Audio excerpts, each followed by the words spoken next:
Welcome everyone, আসসালামু আলাইকুম। দেশ ও প্রবাস থেকে যে যেখান থেকে ভিডিওটি দেখছেন আপনারা না টেনে পুরোপুরি দেখে যাবেন। আপনারা অনেকে চান আমরা একটি বাড়ি করব, বাড়িটা কিভাবে করব, আমাদের ফাউন্ডেশনটা কিভাবে করেছি এবং বিল্ডিংটার টোটাল এতটুকু কাজ করতে কত টাকা খরচ এবং ছাদ পর্যন্ত কাজ করতে কত টাকা খরচ, সেই ডিটেলস আজকে আপনারা এই ভিডিওর মাধ্যমে পেয়ে যাবেন। ভিডিওটি টানবেন না, মনোসহকারে আপনারা দেখবেন। আমাদের ফাউন্ডেশনটা 2 তলা। আমরা কলমে রড ইউজ করেছি 4 পিস 16 মিলি এবং মাঝখানে দিয়েছি 4 পিস 16, 2 পিস 12।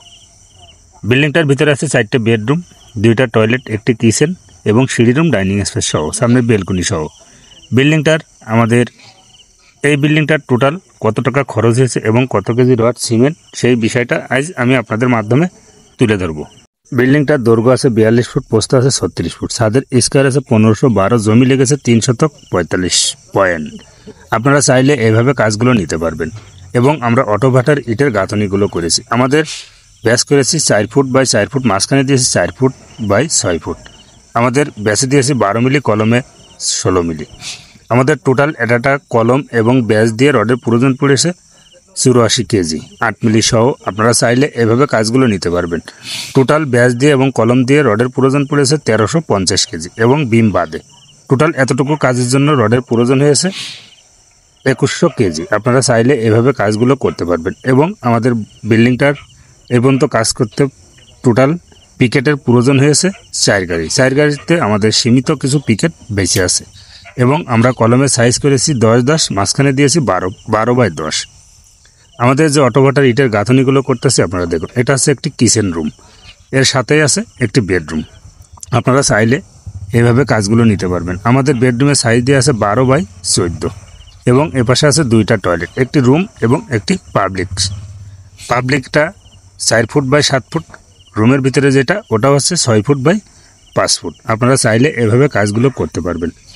এবং আমাদের এই বিল্ডিংটার টোটাল এক নম্বর ইটের প্রয়োজন আছে 7 গাড়ি। আপনারা চাইলে 7 গাড়ি এবং 7 গাড়ি ইটে আপনারা কাজগুলো করতে পারবেন, লিন্টন এবং লিন্টনের উপরে।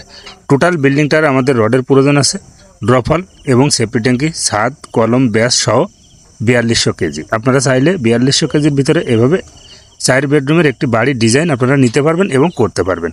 আপনারা বিল্ডিং করতে গেলে অনেকে কন্ট্রাক্টর এবং মিস্ত্রির উপরে ডিপেন্ড করে বাড়িগুলো করেন। আপনারা দক্ষতা ইঞ্জিনিয়ার দেখে বাড়িগুলো করবেন, আর তা না হলে আপনাদের গ্রামের ভিতরে যদি কোনো ভালো দক্ষতা কন্ট্রাক্টর থেকে থাকে তার কাছ থেকে প্ল্যান নিয়ে বিল্ডিংয়ের কাজগুলো করবেন। আমি এই যে বিল্ডিংটা দিয়েছি এবং এর আগেও যে বিল্ডিংগুলো আমার ভিডিওর মাধ্যমে পেয়েছেন, আমি নিজেই প্ল্যানগুলো সাজিয়েছি এবং প্ল্যানগুলো আমি নিজেই করেছি। এবং আমরা অটো ভাটার ইটগুলো গাঁথনি করছি, আপনারা কাজটি ফলো করুন।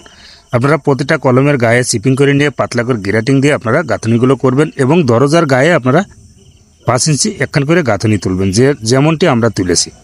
আপনারা দরজার গায়ে, কলমের গায়ে কখনো দরজার জন্য আপনারা ইট না বসিয়ে কখনো কলম ফুটো করে গাঁথনিগুলো করবেন না। এবং আমাদের এই বিল্ডিংটার টোটাল প্লাস্টার কমপ্লিট হবে, তার জন্য সিমেন্টের প্রয়োজন আছে 280। আমাদের এই বিল্ডিংটার টোটাল প্লাস্টার কমপ্লিট হবে, তার জন্য সিমেন্টের প্রয়োজন